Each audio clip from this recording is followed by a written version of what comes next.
Bismillahirrahmanirrahim. Innal hamdalillah nahmaduhu wa nasta'inuhu wa nastaghfiruh wa na'udzu billahi min shururi anfusina wa min sayyiati a'malina. Man yahdihillahu fala mudhillalah wa man yudlilhu fala hadiyalah. Wa asyhadu an la ilaha illallah wahdahu la syarikalah wa asyhadu anna Muhammadan 'abduhu wa rasuluh. Amma ba'd. Rabbi shrah li sadri wa yassir li amri wahlul 'uqdatam min lisani yafqahu qawli. Rabbi zidni ilma warzuqni fahma. Allahumma inna nas'aluka ilman nafi'a wa rizqan tayyiba wa amalan mutaqabbala. Assalamualaikum warahmatullahi wabarakatuh. Apa khabar jemaah muslimah kita di Masjid Al-Muttaqin pada pagi ini? Saya harap semua dalam keadaan yang sihat, sejahtera hendaknya. Dan siapa bersama dengan kita pada pagi ini Ustaz Muslim? Boleh saya lihat nama-nama mereka yang ada bersama dengan kita di sini. Kita ada Kak Suliati daripada ruangan YouTube. Assalamualaikum Ustazah. Waalaikumsalam warahmatullahi.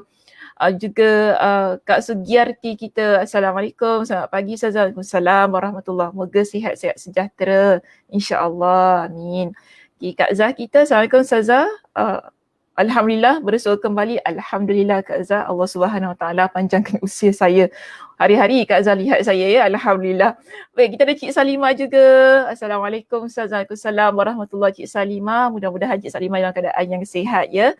Tak lupa juga di situ Kak Som kita. Assalamualaikum Ustazah dan teman-teman semua. Selamat pagi. Selamat pagi Kak Som. Ada Kak Siti Sophia kan. Assalamualaikum Ustazah dan semua. Assalamualaikum warahmatullahi. Salam Sabtu. Oh, salam Sabtu. Bukan bukan ayah saya. Okay. Waalaikumsalam. Ini sini Zizi dan sahabat-sahabat. Waalaikumsalam warahmatullahi. Oh, ramailah di sini. Ada Kak Fauzia. Assalamualaikum Ustazah, Dr. Sakinah Sabtu serta admin Masjid Al-Muttaqin. Yes, jangan lupa kita kepada admin Masjid Al-Muttaqin. Sungguh-sungguh dia ke depan tu kan. Di belakang ke depan, di belakang tabir. Dan sahabat-sahabat jemaah yang dikasihi dan dirahmati Allah Subhanahu Wa Taala semuanya. Dan yang lain lah ya, kita ada Liza, kita ada Kak Siti, Sujia, Kak Johara Ali, Kak Aisyah juga, Kak Farida, Nur, Zuraini, Kak Ropia daripada ruangan YouTube. Terima kasih saya ucapkan kepada semua yang bersama dengan saya pada pagi ini dan mungkinlah nanti ya ada teman-teman yang akan kemudiannya mengikuti kita pada pagi ini. Baik, sebelum itu kita lihat terlebih dahulu apakah topik dan juga di manakah sambungan muka surat yang akan kita baca hadisnya pada pagi ini. Boleh silakan Muslimah sebagaimana biasanya letakkan di ruangan komen untuk kita paparkan jawapan-jawapan yang diberikan. Dipersilakan. Kita berada di hadis yang keberapa, di halaman yang keberapa?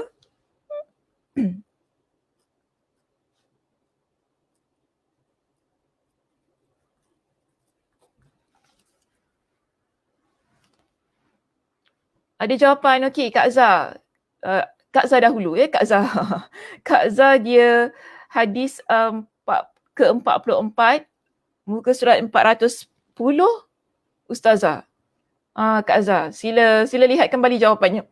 Baik, Aliza di situ page mana Ustaz Muslim, ya Allah. Sabar. Ni dah cuci tangan ke belum ni? Tengah makan tahu budak ni. Dia kan kabur pun satu nak baca ni. Page 401, hadis 44. Baik, Kak Som juga memberikan jawapan yang sama. Hadis 44, muka surat 401. Kak Aisyah, okay, jawapan sama. Kak Farida juga jawapan yang sama. Okay, Kak Siti Sophia. Kak Zah, dia dah betulkan. 410. Sekali lagi dia. 401 ke 410? Masa tu betul lah. Saya ikut kepada pendapat majoriti ulama ya di sini. Ada ramai ni di sini. Sorry, page 401. Kenapa ramai orang tertukar-tukar? Berikan tajuk sekali. Penyusuan mengharamkan apa yang diharamkan kerana nasab. Okey. Betul-betul Kak Syah ikut. Ikut dalam kitab Karena kerana nasab. Auto spelling Ustazah. Okeylah, tak apa Kak Zah. Kak Fauzia 401, hadis ke-44. Baik, kita lihat ya Muslimah pada pagi ini slide kita. Adakah betul? Kejap, manakah dia? Sebentar, kenapa dia hilang? Kenapa slide saya hilang daripada pandangan?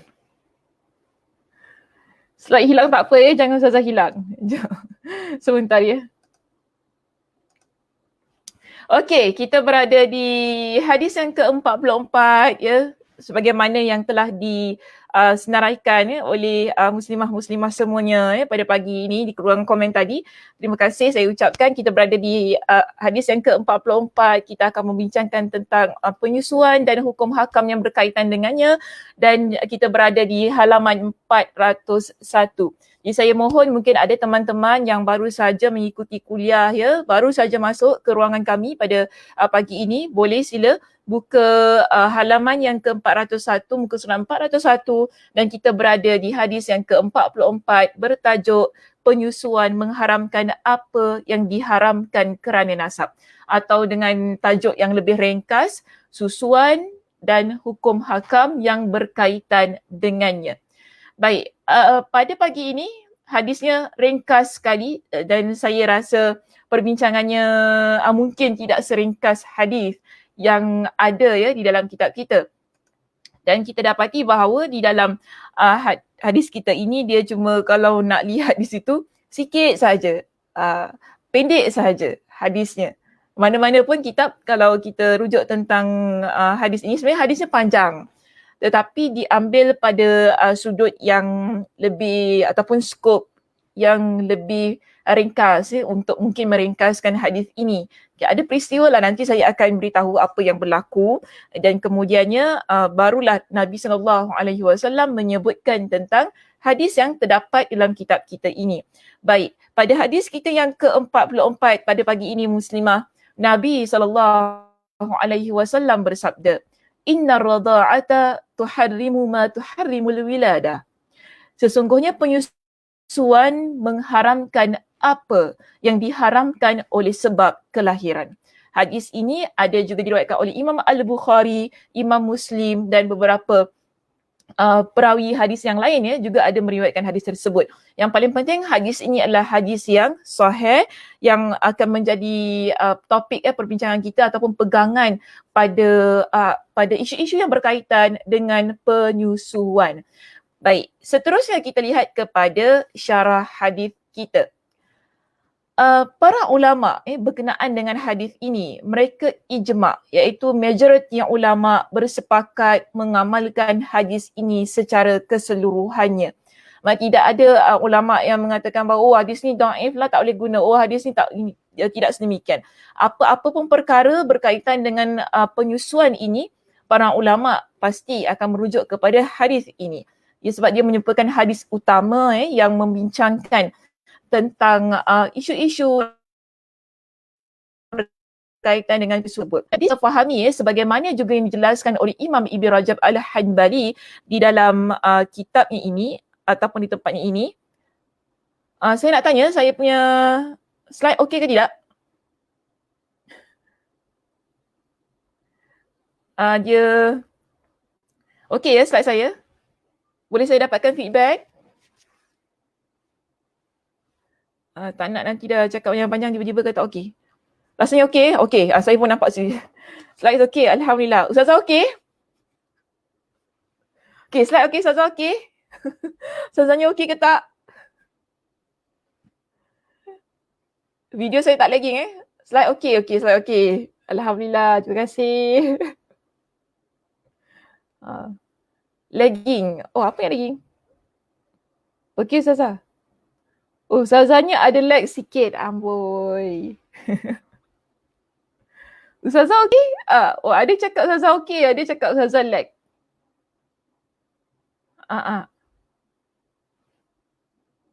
Harapnya okey lah ya, biasalah lag sikit-sikit okey lah ya. Kalau dia terlampau, saya rasa sekarang dah okey dah ni. Ustazah dah okey now, tadi tak. Memanglah. saya insyaAllah okey, maksud saya video saya. Video saya ni. Awesome Ustazah, Masya Allah, tabarakallah. Terima kasih Kak Sugiyarti. Okey, baik. Kita lihat kembali pada slide kita pada pagi ini. Yang dimaksudkan dengan hadis yang terdapat di bab kita ataupun hadis yang ke-44 ini, saya nak ambil poin saya yang kedua di situ sebagaimana yang terdapat di dalam kitab. Kita fahami begini. Maksud hadis ini ingin menyatakan kepada kita penyusuan atau dalam bahasa Arab kita panggil ia sebagai ar-radha'. Ia mengharamkan apa-apa yang diharamkan oleh faktor nasab. Ada orang masuk sini. Saya tak tahu dia betul ke. Syukran.com ni. Asal masuk sini syukran.com. Jangan ganggu saya punya kuliah tau. Tak ada guraunya. Okey, kita lihat di sini. Penyusuan iaitu ar-radha', ia mengharamkan apa-apa yang diharamkan oleh faktor nasab. Jadi ini yang dipegang ataupun ini yang difahami oleh majoriti para ulama berkenaan dengan hadis ini. Dan dalam bahasa Arab kita panggil ar-radha', penyusuan ini dengan maksud dengan istilah ataupun dengan perkataan ar-radha'. Ataupun bagaimana? Sekejap. Macam gini ya.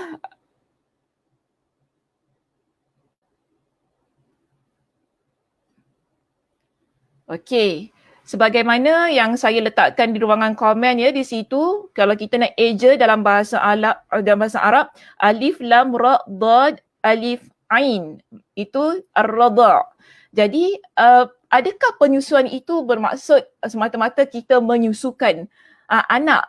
Jadi di situ ada penjelasan di kalangan para ulama dengan penjelasan yang lebih luas, dengan maksud yang lebih terperinci.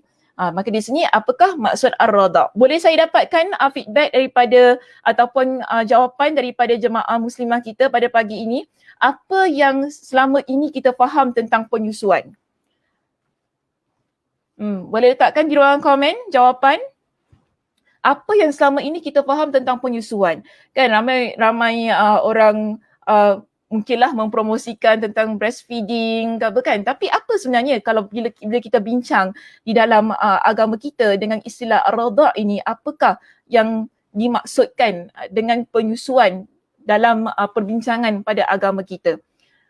Sehingga ia boleh menjadi bila seseorang itu dia menyusukan, ia mengharamkan apa-apa yang diharamkan oleh faktor nasab.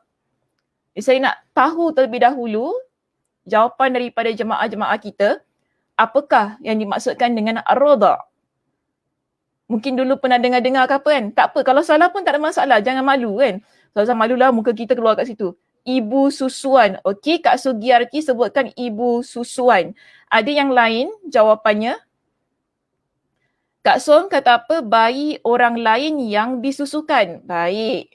Seterusnya ada jawapan yang lain?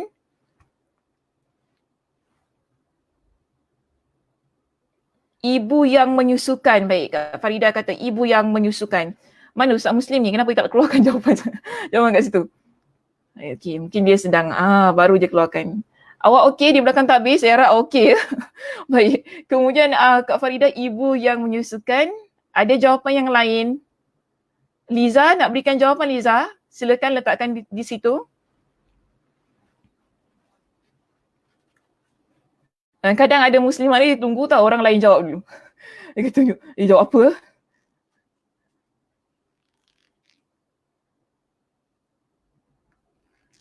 Ada jawapan yang lain?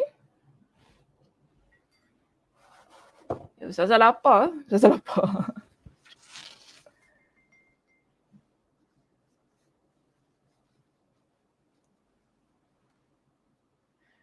Ustaz Muslim jawab, saya pernah dengar kalau sepupu disusukan oleh makciknya, mereka antara sepupu tak boleh berkahwin. Okey. Itu senario yang berlaku ketika ar-radha' itu dilaksanakan. Kak Aisyah kata tentang ibu susuan bayi orang lain yang disusukan sehingga kenyang. Aliza jawab ibu susuan. Kak Siti Sophia jawab ibu yang susukan bukan bayi apa ni? Bayi it's not buying. Okay. Ibu yang susukan bukan bayi dalam masa yang tertentu. Baik, terima kasih muslimah semuanya di atas jawapan yang diberikan. Kita lihat di sini. Saya nak bincangkan daripada dua sudut, iaitu bahasa dan juga istilah berkenaan dengan ar-radha'. Jadi daripada sudut bahasa di sini ya muslimah, kita lihat begini. Daripada sudut bahasa, ar-radha' maksudnya ialah apabila seorang bayi itu dia menghisap payudara ibu dan meminum susunya. Jadi ini daripada sudut bahasa. Maknanya anak kita kan, anak kita yang kita susukan, ini daripada sudut bahasa sedemikian. Namun bila kita lihat daripada sudut istilah ya di sini, perbuatan, dia merupakan, dia kita lihat ia sebagai satu yang lebih umum, lebih umum. Iaitu perbuatan mengalirkan susu bagi seorang perempuan ke dalam perut seorang bayi dengan syarat-syarat yang tertentu. Okey, ini adalah istilah ataupun definisi yang kita ambil daripada Al-Mawsu'ah Al-Fiqhiyah Al-Kuwaitiyah. Bila kita sebut di sini ya, perbuatan mengalirkan susu bagi seorang perempuan, dia tak semestinya ibu kita. Ya, tak semestinya ibu kita. Yang penting dia wanita. Ke dalam perut seorang bayi, wanita yang memiliki susu, kemudian dia menyusukan bayi itu dan susunya mengalir masuklah kita beri makan pada anak itu dengan susu kita. Dengan syarat-syarat yang tertentu. Baik, nanti kita akan bincangkan apakah syarat-syaratnya. So, bila kita faham, bila kita lihat kepada maksud istilah di sini, kita dapati bahawa ia yang menyusukan di sini tidak semestinya ibu kepada bayi tersebut. Ia boleh di kalangan, dia umum mana-mana wanita yang memiliki susu, kemudian dia ingin menyusukan bayi itu. Sebab kadang-kadang kita ada situasi-situasi yang tidak dapat dielakkan, yang mana seorang bayi itu perlu disusukan oleh wanita lain. Ya, kemungkinan ibunya tidak sihat, kemungkinan ibunya tiada, adalah faktor-faktor yang tidak dapat dielakkan. Ya, sebab itu ni hikmah yang ada di dalam agama kita lah mengapa hal ini disyariatkan. Dan ini sebagaimana yang Allah Subhanahu Wa Taala sebutkan di dalam Al-Quranul Karim. Bermakna begini muslimah, apa yang terkandung dalam hadis kita yang ke-44 pada pagi ini, ia memiliki sokongannya daripada Al-Quranul Karim. Iaitu Allah Subhanahu Wa Taala ada menyebutkan tentang isu ini di dalam Al-Quran. Iaitu, ya, saya ambil di sini dua ayat Al-Quran yang menyebutkan tentang isu ini. Iaitu pertama sekali kita lihat dalam surah Al-Baqarah pada ayat yang ke-233. Surah Al-Baqarah ayat 233 ya di sini. Okey. Allah Subhanahu Wa Taala berfirman, wa in aradtum an tastardi'u auladakum fala junaha alaikum. Dan jika kamu ingin anakmu disusukan oleh orang lain, maka tidak ada dosa bagimu. Di sini, Masya Allah Tabarakallah, kita lihat Allah Subhanahu Wa Taala maha mengetahui. Allah Subhanahu Wa Taala maha kita panggil pencipta ni kan, mengetahui apa yang akan berlaku kepada hamba-hambanya. Ada banyak masalah, ada banyak isu yang akan berlaku dalam kehidupan kita yang mungkin menyebabkan seseorang bayi itu tidak dapat disusukan oleh ibunya. Mungkin ibunya lari, ada kes begitu kan, ada ibunya lari, banyak ada ibu yang tidak mahu menyusukan anak, ada begitu keadaan-keadaan yang tidak dapat dielakkan. Dan banyaklah isu-isu yang berlaku, kadang-kadang kita pelik-pelik isu-isunya. Tapi di sini Allah kata, kalau itu semua perkara ini berlaku dan bayi ini ia memerlukan kehidupan. Kalau tidak ada susu ibu, dia tidak dapat survive bayi ini. Dan pada masa itu, ataupun contoh pada keadaan bayi yang lahir pramatang, kan, kita panggil dia memerlukan kepada susu ibu untuk pembesarannya lah, untuk kelangsungan kehidupannya. Dan dalam keadaan yang begini, jika ada wanita lain yang boleh menyusukan, maka Allah Subhanahu Wa Taala kata apa di sini? Fala junaha alaikum. Tidak ada dosa bagimu. Kita tak kata, oh dosa ke nanti kalau anak saya ni wanita lain yang susukan. Tidak begitu. So di sini Allah Subhanahu Wa Taala menyatakan hal itu dibolehkan. Begitu juga bila kita rujuk pada surah At-Talaq ayat yang ke-6.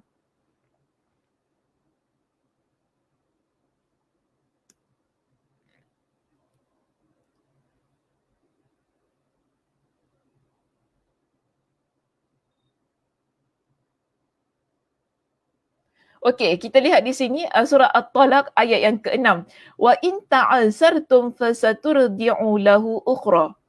Okey, dan jika kamu menemui kesulitan, maka perempuan lain iaitu wanita lain boleh menyusukan anak itu untuknya. So itu kita nampak lah ya, mungkin ada keadaan-keadaan yang memerlukan si anak disusukan oleh wanita lain, maka dalam keadaan ini dibenarkan. So di situ kita nampak daripada sudut istilahnya, daripada sudut pensyariatannya, sudah ada di dalam Al-Quran Al-Karim. Bahkan itulah yang disebutkan oleh Nabi SAW itu tadi, yang mana Nabi kata bila berlakunya ar-radha' itu tadi, ar-radha'ah yakni penyusuan, maka apa yang berlaku dia ada kesan dia. Allah Subhanahu Wa Taala dalam Al-Quran Allah kata boleh. Ya, Allah kata boleh, tidak menjadi masalah. Bila kita rujuk dalam hadis Nabi, yes, Nabi juga kata di sini bertepatan dengan apa yang terdapat dalam Al-Quran sebagaimana firman Allah, boleh namun dia ada kesan. Dia tak, kita tak boleh susu saja gitu kan. Sesaja susukan budak ni tak boleh sembarangan. Maknanya situ dia ada kesan yang berlaku setelah seorang bayi disusukan oleh seorang wanita yang berkaitan dengan faktor nasab. Ya, berkaitan dengan faktor nasab. Baik, seterusnya Muslimah kita lihat di sini. Apakah kesan yang saya sebutkan tadilah, kesan penyusuan itu? Bila seorang wanita dia menyusukan seorang bayi ataupun bayi itu disusukan oleh wanita lain, apakah yang berlaku, apakah kesannya?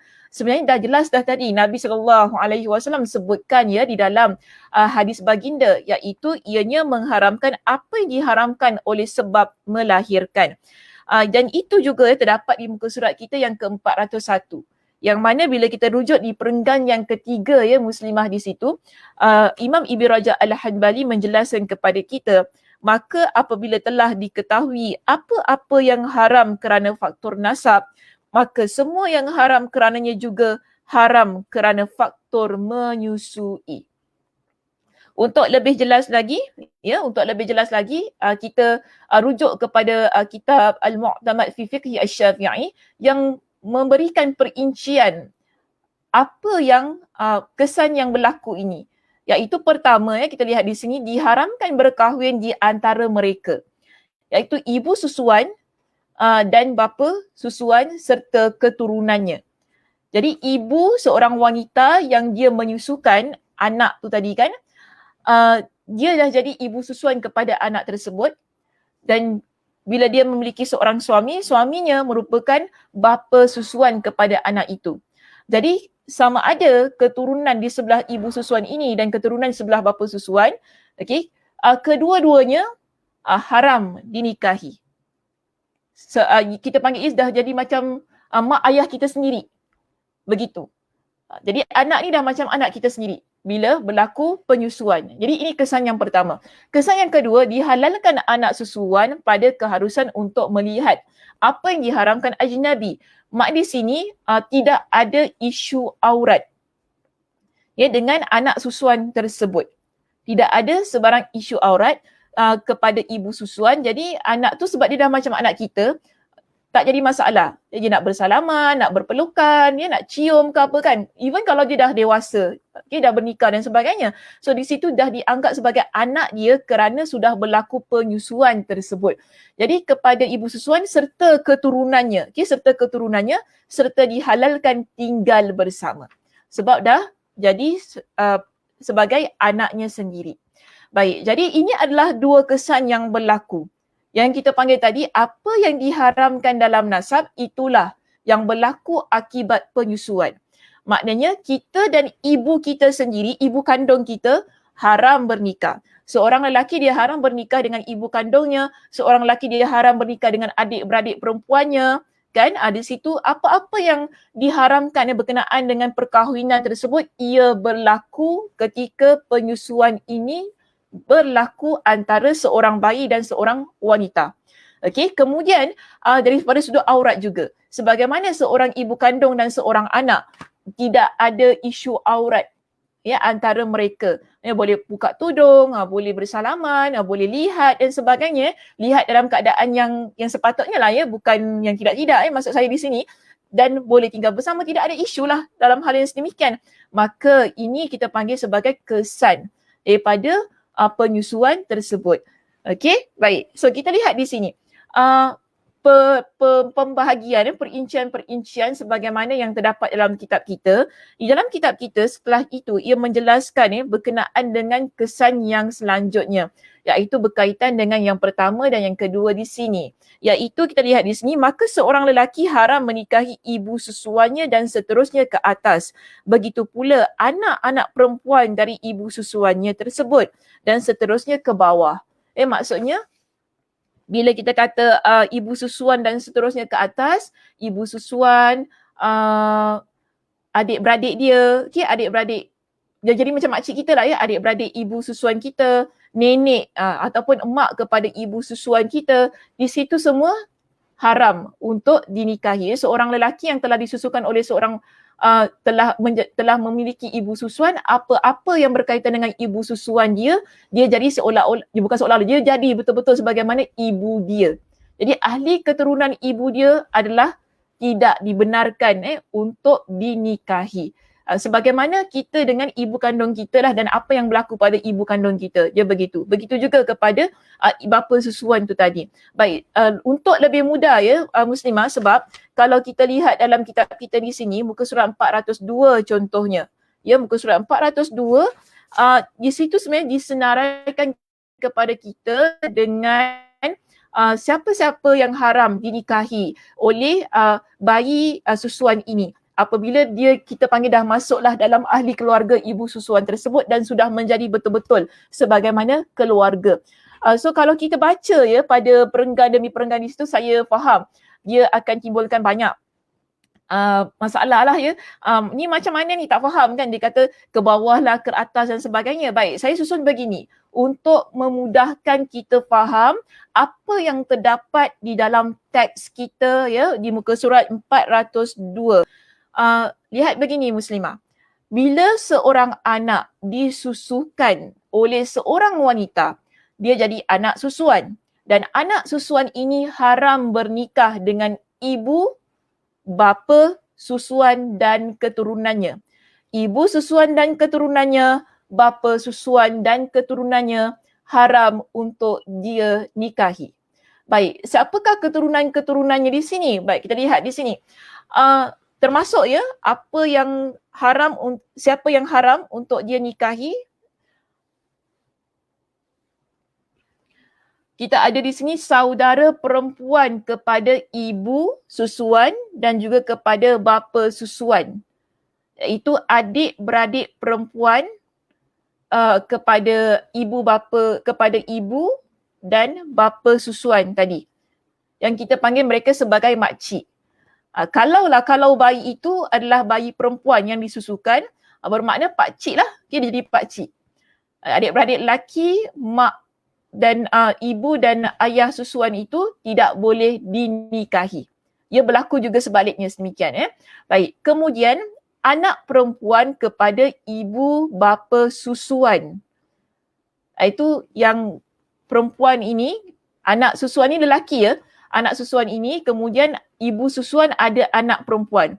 Jadi mereka tidak boleh bernikah kerana ibu tadi sudah menyusukan dia, kerana dianggap sebagai adik-beradik. Dan kalaulah yang anak susuan itu ialah anak perempuan dan ibu susuan memiliki anak lelaki, ya tak boleh. Okey, tak boleh sedemikian. Maknanya tak boleh dinikahilah sama pada kategori anak perempuan tadi sebab dah dianggap sebagai adik-beradik. Dan di sini kita ada cucu perempuan kepada ibu ataupun bapa susuan yang mana kita panggil sebagai anak saudara kita. Sebab tadi okey, anak perempuan ataupun anak lelaki tadilah kepada ibu ataupun bapa susuan kita, mereka bernikah. Kemudian mereka memiliki anak. Jadi anak-anak mereka itu sudah kita anggap sebagai anak saudara kita. Macam adik-beradik kita, ya, bila kita ada adik-beradik, kemudian adik-beradik kita nikah, adik-beradik kita ada anak, anak-anak mereka kita tak boleh nikahi sebab mereka merupakan anak saudara kepada kita. Begitulah berlaku bila kita ada keluarga susuan ini. Okey, seterusnya kita ada ibu kepada ibu atau bapa susuan, iaitu kita panggil ia sebagai nenek kita. Jadi ibu susuan ada emak, bapa susuan ada emak. Jadi ibu dan bapa yang memiliki ibu dan bapa susuan ini yang memiliki emak mereka dah menjadi nenek kita. Sebab itu tak boleh dinikahi. Kalau lelaki datuk lah ya, datuk kita. Kita yang perempuan tak boleh nikahi dengan datuk kita tu kan, yang merupakan hasil daripada keluarga susuan. Maaf saya lupa, yang anak perempuan kepada ibu bapa susuan itu, yang adik-beradik ni kan, ia juga berlaku jika sekiranya bapa susuan kita ini dia ada 2 isteri. Ya, dia ada 2 isteri. Tetapi yang menyusukan kita ialah isteri yang pertama. Dan isteri yang kedua, bapa susuan kita ini memiliki anak. Anak kepada bapa susuan dengan isteri yang lain tetap menjadi adik-beradik kita. Dia sedemikian. Okey, saya harap faham ya tentang penjelasan itu. Bapa susuan tadi ada 2 isteri. Yang menyusukan kita ialah isterinya yang pertama, bukan isterinya yang kedua. Namun, bapa susuan dengan isterinya yang kedua itu tadi, dia ada anak perempuan contohnya, okay, ataupun anak lelaki. Kita dengan anak kepada bapa susuan dengan isteri yang kedua juga dianggap sebagai adik-beradik, bersaudara. Ya, haram kita bernikah. Walaupun kita bukan mak dia apa yang susukan kita, tapi ayah dia adalah ayah susuan kepada kita.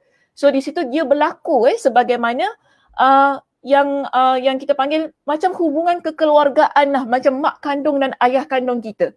So bila ini berlaku ataupun ada seorang wanita yang dia menyusukan anak seorang bayi ni, ia perlu berhati-hati, tak boleh sebarangan kerana ia akan melibatkan faktor nasab, bimbang nanti bernikah dengan yang mahram, berlakunya mahramiyah tu kan, bimbang bernikah dengan orang yang haram dinikahi, jadi ia perlu detect lah keturunan semua sebagainya dan perlu dimaklumkan lah kepada orang yang ataupun kepada ahli keluarga tersebut. Jadi ia mesti jelas. Ia mesti jelas siapa wanita yang menyusukan, siapa suaminya, siapa anak-anaknya, keadaan itu perlu jelas supaya tidak berlaku banyak masalah di kemudian hari. Kerana bila berlaku penyusuan ini, ia juga akan kita panggil sebagai berlakulah satu hubungan kekeluargaan antara mereka. Baik, seterusnya kita lihat pada apa yang ada dalam kitab kita di sini. Cuba lihat di muka surat 402 di perenggan yang kedua. Makna dari ini, tadi saya dah explain semua tentang apa yang diharamkan, hubungan-hubungan itu semua. Dan kalau kita rujuk dalam kitab kita di sini, dia jelaskan lagi. Okey, dia kata apa? Makna dari ini adalah bahawasanya wanita apabila telah menyusukan seorang bayi dengan penyusuan yang dianggap sah, dan dalam masa yang dianggap sah, maka dia menjadi ibu bagi si bayi tersebut dengan nas atau dalil kitab Al-Quran. Sehingga si ibu susuan itu menjadi haram bagi si bayi dan begitu pula si ibu susuan itu dan seterusnya ke atas, baik dari nasab maupun susuan, dan anak-anak perempuannya semuanya menjadi saudari bagi si anak yang disusui tersebut. Maka anak-anak perempuannya tersebut menjadi haram dia nikahi dengan nas dalil dari Al-Quran dan juga daripada hadis kita tadi. Okey, so di situlah kita ada perenggan yang kedua, perenggan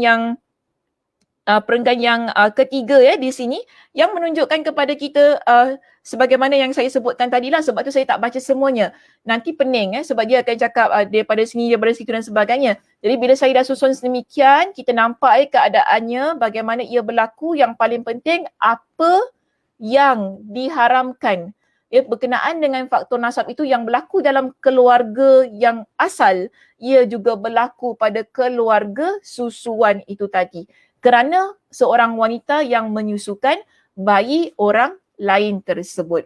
Baik, di dalam kitab kita ni ada satu kes yang dikemukakan kepada kita lah, iaitu ada, bukan kita nak kata kes yang besar sangat, tetapi dalam sebuah hadis ya, ada menceritakan kepada kita tentang Aisyah radhiyallahu anha.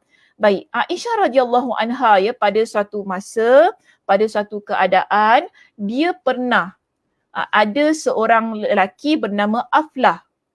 Aflah ini dia adalah saudara kepada Abu Al-Qu'ais. Abu Al-Qu'ais ialah bapa susuan kepada Aisyah radhiyallahu anha. Bagaimana? Okey, bagaimana Abu Al-Qu'ais dia boleh menjadi bapa susuan kepada Aisyah radhiyallahu anha?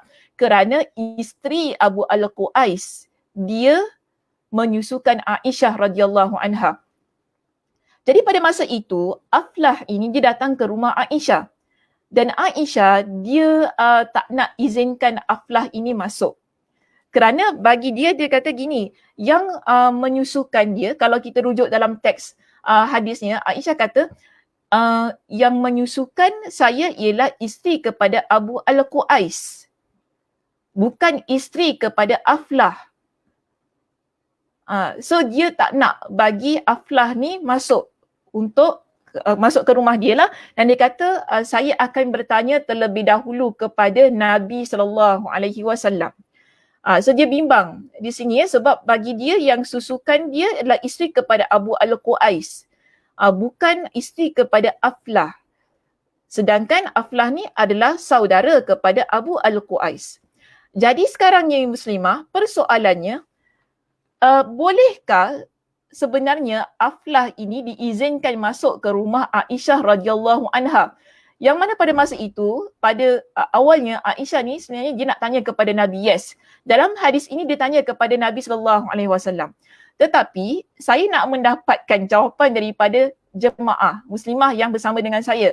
Setelah saya bincangkan tadi keseluruhannya tentang berkenaan dengan faktor nasab tadi, bila kita lihat kepada kes Aisyah ini, kalau kita lihat pada penceritaannya tadi kan, sebenarnya Aflah ini boleh atau tidak untuk dia bertemu dengan Aisyah radhiyallahu anha.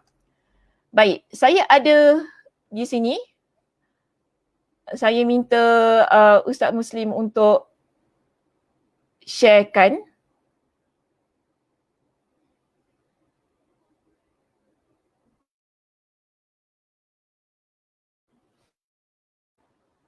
Macam ni.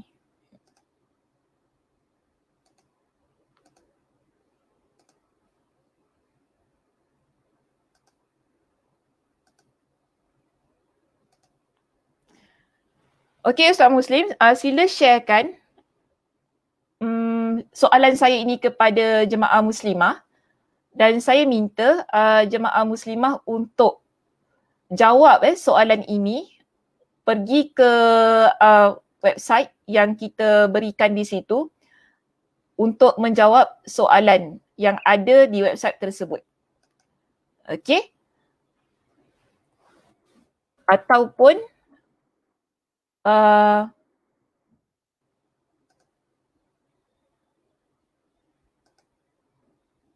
pergi ke link ini.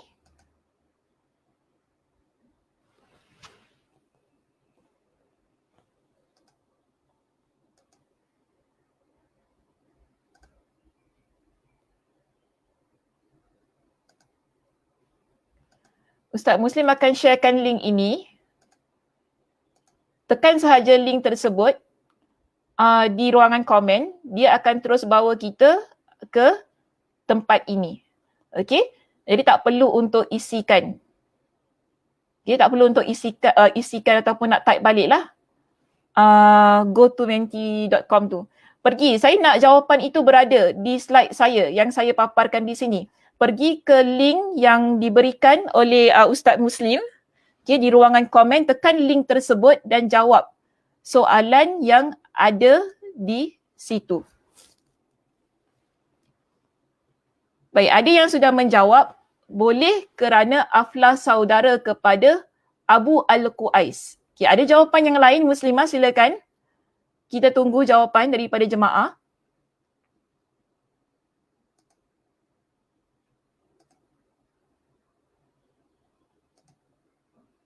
Okey, ada yang berikan jawapan di situ ya. Ada 2 jawapan. Siapa tu? Kejap. Saya tak tahu siapa namanya, jangan risau. Tak ada, nama tak keluar. Ada jawapan saja. Okey, boleh kerana Aflah pakcik susuan Aisyah. Boleh, ada juga jawab, 3 orang jawab. Boleh kerana Aflah saudara kepada Abu Al-Qu'ais. Aflah adalah saudara, boleh kerana Aflah saudara kepada Abu Al-Qu'ais. Okey, ada jawapan lain? Okey. 5 orang jawab jawapan yang kedua. Tak ada yang jawab jawapan yang ketiga?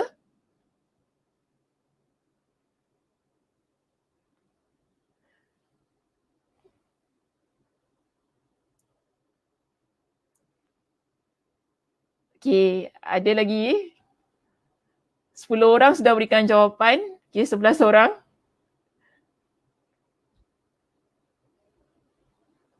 Ada tak? Saya tunggu sampai 12. Saya tunggu hingga 20.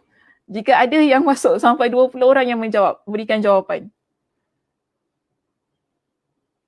Okay, ada yang memberikan jawapan di ruangan komen ya. Saya minta pergi ke ruangan ini sebagaimana link yang telah diletakkan oleh Ustaz Muslim ya di situ. Ya baik, terima kasih Ustaz Muslim. Sila tekan saja. Tak perlu key in apa-apa kod lah. Tekan saja link yang saya berikan. Dia akan terus bawa ke ruangan slide saya ini. Bolehkah Aisyah mengizinkan Aflah? Tadi kisahnya begini Muslimah. Aflah ini dia datang ke rumah Aisyah radhiyallahu anha. Okay, dia nak minta izin lah masuk ke rumah Aisyah ni. Ada urusan lah. Kemudian Aisyah tak izinkan. Ya, sebab apa? Bagi dia Aflah ini hanyalah saudara kepada Abu Al-Qu'ais. Jadi bapa susuan dia ialah Abu Al-Qu'ais, bukan Aflah. Kerana yang menyusukan dia ialah isteri kepada Abu Al-Qu'ais yang merupakan saudara kepada Aflah, bukan isteri kepada Aflah. Jadi dia kata kepada Aflah, nanti dulu saya nak tanya kepada Nabi SAW. Dia kata dia tanya kepada Nabi SAW. Tapi sebelum kita mendapatkan jawapan daripada Nabi SAW, bila kita melihat kepada apa yang telah, tadi pun saya dah jelaskan kan banyak perkara di situ. Sekarang di sini, bolehkah sebenarnya pada asalnya sebelum kalau Aisyah tak tanya kepada Nabi SAW pun, adakah boleh? Kalau boleh, kenapa? Mengapa boleh diizinkan Aflah itu masuk untuk bertemu dengan beliau? Okay, ada yang menjawab dengan jawapan yang ketiga, tidak, kerana Aflah hanya pakcik susuan. Okay, boleh kerana Aflah pakcik susuan, ramai yang menjawab dengan jawapan yang kedua. Boleh kerana Aflah adalah saudara kepada Abu Al-Qu'ais. Baik, kita sudah ada 20 jemaah yang memberikan jawapan kepada saya. Terima kasih kepada semua yang memberikan jawapan di sini. Baik, kita lihat kepada jawapannya. Jawapannya ialah agak-agak yang mana? Yang kedua. Boleh kerana Aflah adalah pakcik susuan kepada Aisyah radhiyallahu anha. Maknanya di sini dia dah jadi pangkat pakcik dia lah, dah jadi macam pakcik dia. So tidak menjadi masalah. Itu juga jawapan yang diberikan oleh Nabi SAW kepada Aisyah radhiyallahu anha. Bila Aisyah masuk, Aisyah tanya kepada Nabi SAW tentang Aflah ini. Nabi SAW pun kata kepada Aisyah, i'zani lahu fa innahu ammuki. Jadi Nabi SAW kata kepada Aisyah, izinkanlah untuk dia kerana dia telah menjadi pakcik kamu. Okey, dia telah menjadi pakcik kamu. So dalam situasi ini kita lihat, walaupun dia adalah saudara, maknanya dia adik-beradik kepada bapa susuan kita, ia masih di sini kita panggil berlaku hubungan kekeluargaan. Faktor nasab itu. Berlaku faktor nasab kerana isteri kepada Abu Al-Qu'ais telah menyusukan Aisyah radhiyallahu anha.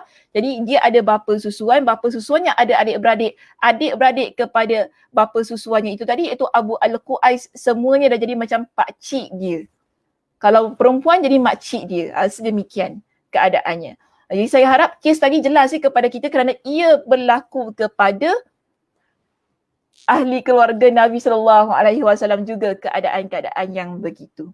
Baik, seterusnya kita lihat di sini, pada muka surat yang tak apalah, tinggalkan sajalah ya dalam kitab ni sebab saya semalam saya baca lama kitab ni, teks dia kan, saya dah lama daripada pukul 9 malam hingga ke pukul 12 malam saya baca. Tapi saya kata saya tak boleh lah nak baca kitab ni ataupun teks ni kepada jemaah sebab dia yelah sebenarnya tak ada apa pun. Cuma mungkin cara terjemahan itu agak mengelirukan. So dia memeningkan. Jadi bagi saya penting bila dapat dijelaskan dengan slide tadi kan, sekurang-kurangnya kalaupun kita tak baca apa yang ada dalam kitab, tetapi sebenarnya yang saya jelaskan semua itu tadi dia adalah konten ataupun pengisian yang terdapat pada setiap perenggan yang ada dalam kitab kita di sini. Baik muslimah, kita lihat begini. Pada satu lagi keadaan yang lainnya yang penting untuk saya tekankan ataupun kita jelaskan berkenaan dengan ibu susuan ini. Kita balik kepada slide kita. Mana? Ada dua lagi keadaan yang perlu kita fahami bila berlaku ar-radha' iaitu penyusuan. Pertama, iaitu haram berkahwin dengan anak susuan dan keturunannya. Ini berlaku. Jadi ibu susuan dan keturunannya, ibu susuan, anak dia, suami dia, semua di sini haram berkahwin dengan anak susuan. Itu tadi kita dah jelas. Dan keturunannya. Siapa keturunannya di sini? Contoh, kita berikan contoh. Ibu susuan haram bernikah dengan anak lelaki kepada anak susuan. Jadi sekarang contoh kita susukan bayi lelaki. Jadi nanti bayi lelaki ni dewasa, dia bernikah. Bila dia bernikah, dia ada anak. Jadi kita sebagai ibu susuan dan anak-anak kita ni kan tidak boleh bernikah dengan anak kepada bayi susuan kita. Itu keturunan dia. Sebab apa? Dah jadi macam cucu kita.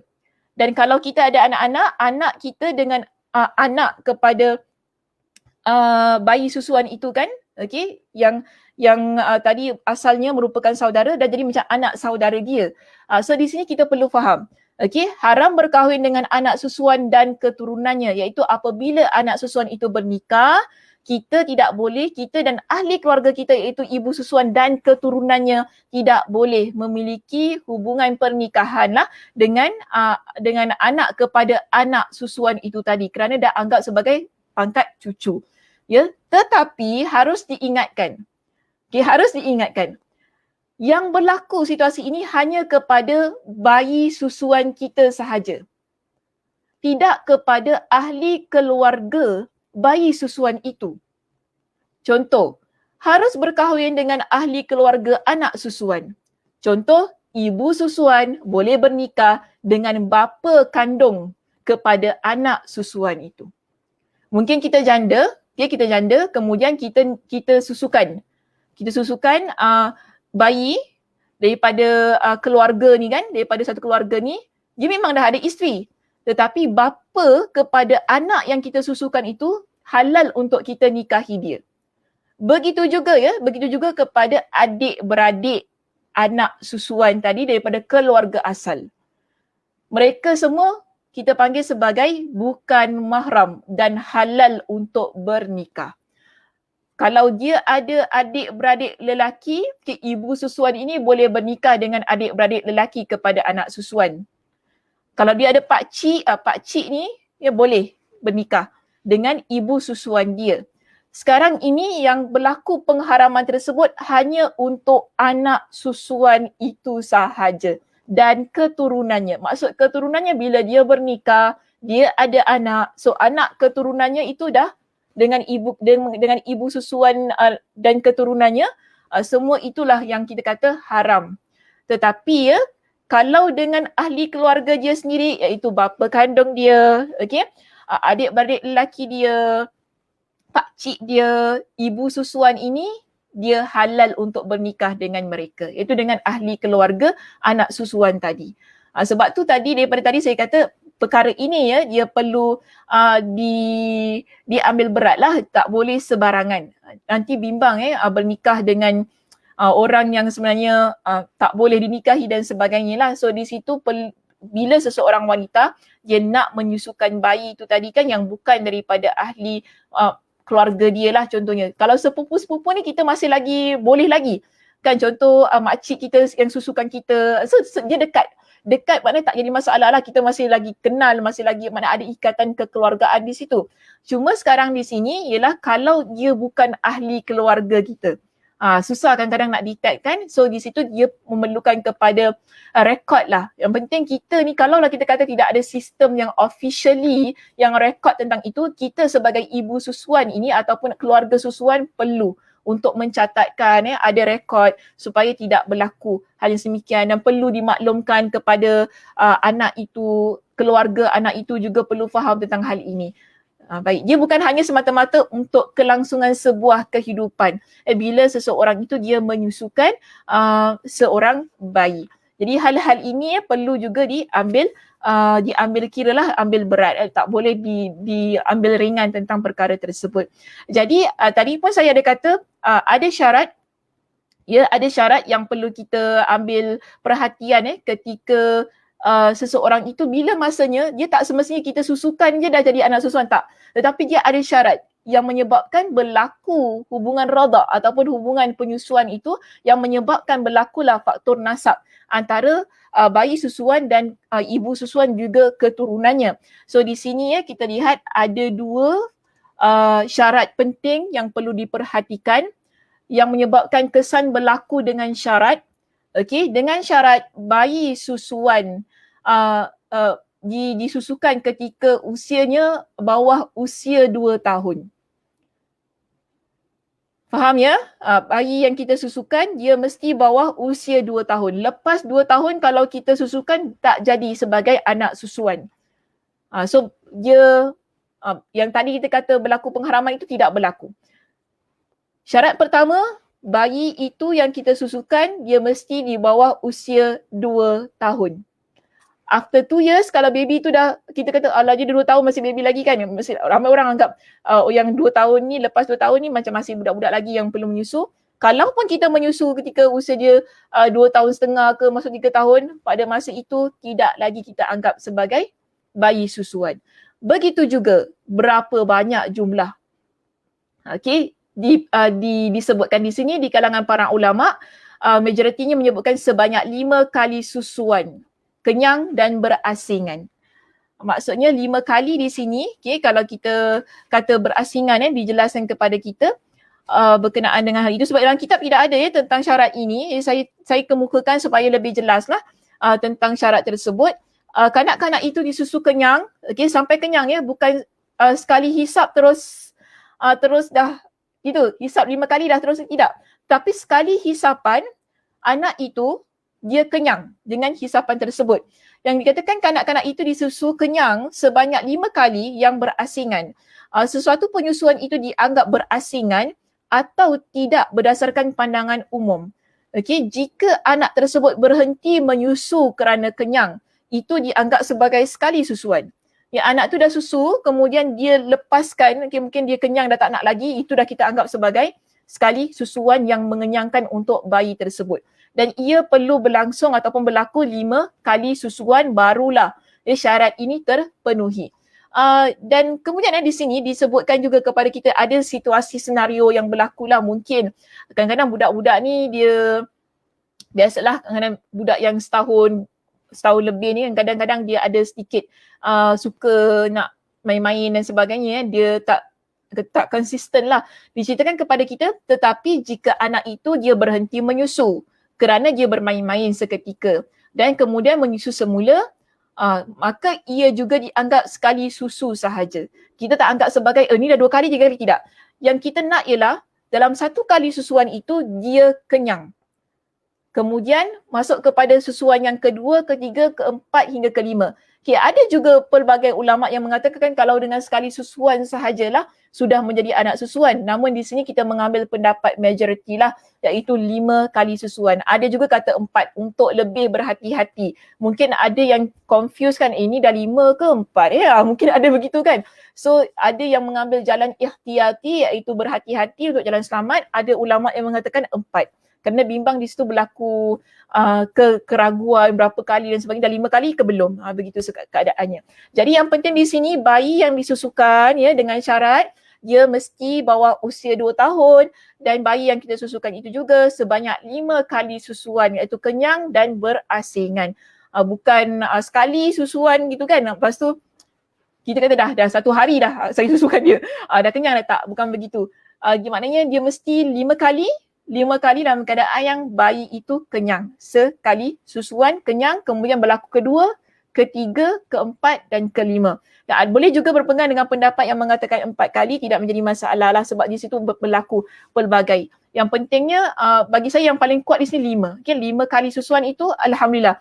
Maknanya baby tu dah kenyang dengan susu seorang wanita tersebut, kita dah anggap ia sebagai ibu susuan kepada bayi tersebut yang menyebabkan berlakulah hubungan kekeluargaan tadi sehingga tidak ada batas aurat, dah jadi macam ahli keluarga, dah jadi macam adik-beradik, yang anak-anak dah jadi macam adik-beradik, pakcik, makcik dan seterusnya. Okey, wallahu a'lam bishawab. Itu saja muslimah perbincangan kita untuk pagi ini. Ringkas jugalah ya. Dia lebih teknikal lah, lebih kepada teori dan cara berkenaan dengan hukum hakam dan sebagainya. Wallahu a'lam bishawab. Itu saja yang boleh saya bincangkan berkenaan dengan hadis ini. Jadi yang selebihnya yang terdapat dalam kitab kita tu kan, ia adalah kesimpulan kepada semua yang terdapat pada slide kita dan apa yang telah saya jelaskan. Jadi tak perlulah nak baca paragraf by paragraph dekat situ, sebab kalau baca saya takut nanti makin pening, lepas tu macam nak pitam pula ya, cik-cik kan. Pitam lah nak baca kitab Ustazah Sakinah ni. Aduh, betul lah ya cik. Sebelum cik pitam, lebih baiklah saya jangan pitamkan. Sebab semalam saya dah nak kepitam lah juga baca buku ni kan. Jadi saya tak naklah menyusahkan jemaah, jadi kita berikan penjelasan dengan lebih mudah, simple supaya maklumat yang diinginkan ataupun ilmu hukum hakam itu dapat difahami dengan lebih jelas. Okey, itu sahaja muslimah. Terima kasih di atas perhatiannya. Mudah-mudahan Allah Subhanahu Wa Taala memberikan kefahamannya kepada kita semua untuk apa yang kita bincangkan pada pagi ini. Baik. Sekejap ya. Tadi ada soalan kan, saya nampak ada soalan daripada Abu Sofia ni tanya tentang milk bank di hospital. Perkara itu telah keluarkan fatwanya oleh MUIS tentang milk bank ini dan MUIS telah meletakkan syarat-syarat yang tertentu di situ kan. Boleh rujuk ya pada website MUIS yang mengatakan bahawa ianya tak sama sebagaimana ibu susuan. Kerana berlaku beberapa keadaan, jumlah penyusuan antaranya ibu susuan itu sendiri ia tidak jelas, walaupun ada rekodnya tetapi ia tidak jelas, dan dalam satu hari tersebut belum dapat dipastikan adakah hanya dengan susu seorang wanita bayi ini kenyang, kerana jumlah kadar penyusuan itu tidak sebanyak ataupun kita panggil sebagaimanalah tadi yang saya sebutkan, dia mesti sekali susuan yang kenyang. Itu tidak berlaku yang berlaku kepada apa yang ada pada milk bank tu tadi. Sebab begini ya, mungkin Ustaz Muslim, sebab saya pun dah memang buka tadi websitenya, saya nak juga, saya dah agak mesti ada yang akan mempersoalkan tentang ini. Okey, kita lihat di sini ada keputusan fatwa yang telah ditetapkan berkenaan dengan milk bank tersebut. Jadi boleh rujuk kepada website MUIS, sila baca ya apa yang telah difatwakan oleh Majlis Ugama Islam Singapura berkenaan dengan hal ini. Jadi di situ telah dijelaskan kepada kita berkenaan dengan syarat-syaratnya, kemudian apa-apa yang inilah yang berkaitan dengan milk bank ini, ia tidak sama sebagaimana yang berlaku pada penyusuan yang tadilah yang kita jelaskan daripada awal hingga akhir. Jadi kalau kita lihat kepada keputusan fatwa ya di situ, keputusan yang dikeluarkan oleh Majlis Agama Islam Singapura yang katakan berdasarkan penjelasan pihak hospital berkenaan dengan keperluan bayi pramatang kepada susu badan maka mendapat peluang hidup untuk membesar. Jadi pertama sekali kita melihat kepada maslahat yang ada pada bayi itu yang mana merupakan keperluan yang mungkin pada masa itu ibunya tidak mampu untuk menyusukan. Jadi ini berlaku kepada bayi Muslim yang mana ibunya tidak dapat mengeluarkan susu yang mana bayi tersebut memerlukan kepada susu yang telah dikumpulkanlah pada milk bank ini. Jadi bayi itu tetap dibolehkan untuk mendapatkan susu daripada milk bank walaupun kita kata nanti macam mana ada tak berlaku persoalan mahramiah ini. Jadi dia kata di sini pada poin yang ke-21 mengenai isu penetapan mahramiah.